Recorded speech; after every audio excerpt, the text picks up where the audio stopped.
मोक्षदा एकादशी व्रत कथा।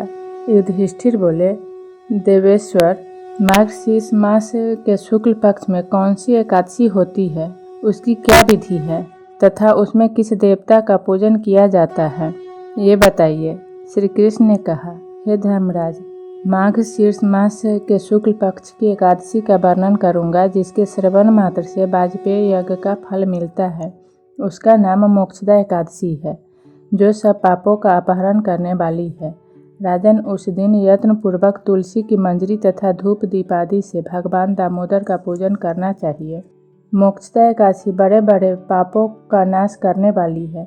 उस दिन रात्रि में मेरी प्रसन्नता के लिए भजन कीर्तन के द्वारा जागरण करना चाहिए। जिसके पितर पापवश नीच योनि में पड़े हों, वे इस एकादशी का व्रत करके इसका पुण्यदान अपने पितरों को करें तो पितर मोक्ष को प्राप्त होते हैं। इसमें तनिक भी संदेह नहीं है। पूर्व काल की बात है।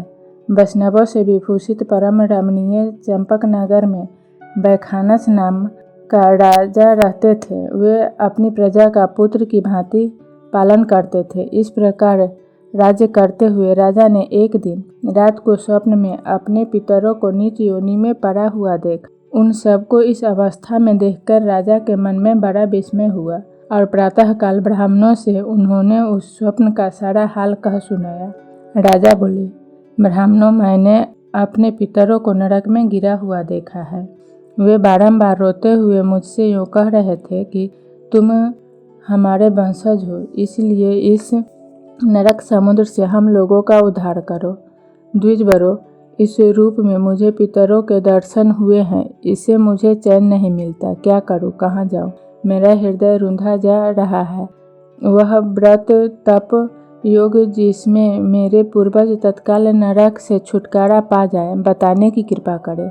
मुझ बलवान तथा साहसी पुत्र के जीते जी मेरे माता पिता घोर नरक में पड़े हुए हैं, अतः ऐसे पुत्र से क्या लाभ? ब्राह्मण बोले, राजन, यहाँ से निकट ही पर्वत मुनि का महान आश्रम है। वे भूत और भविष्य के भी ज्ञाता है। आप उन्हीं के पास चले जाइए। ब्राह्मणों की बात सुनकर महाराज बैखानस शीघ्र ही पर्वत मुनि के आश्रम पर गए और वहां उन मुनि श्रेष्ठ को देखकर उन्होंने दंडवत प्रणाम करके मुनि के चरणों का स्पर्श किया। मुनि ने भी राजा से राज्य के सातों अंगों की कुशलता पूछी। राजा बोले, स्वामी, आपकी कृपा से मेरे राज्य के सातों अंग सकुशल है, किंतु मैंने स्वप्न में देखा है कि मेरे पितर नरक में पड़े हैं। अतः बताइए कि किस पुण्य के प्रभाव से उनका वहां से छुटकारा होगा। राजा की यह बात सुनकर मुनि श्रेष्ठ पर्वत एक मुहूर्त तक ध्यानस्थ रहे।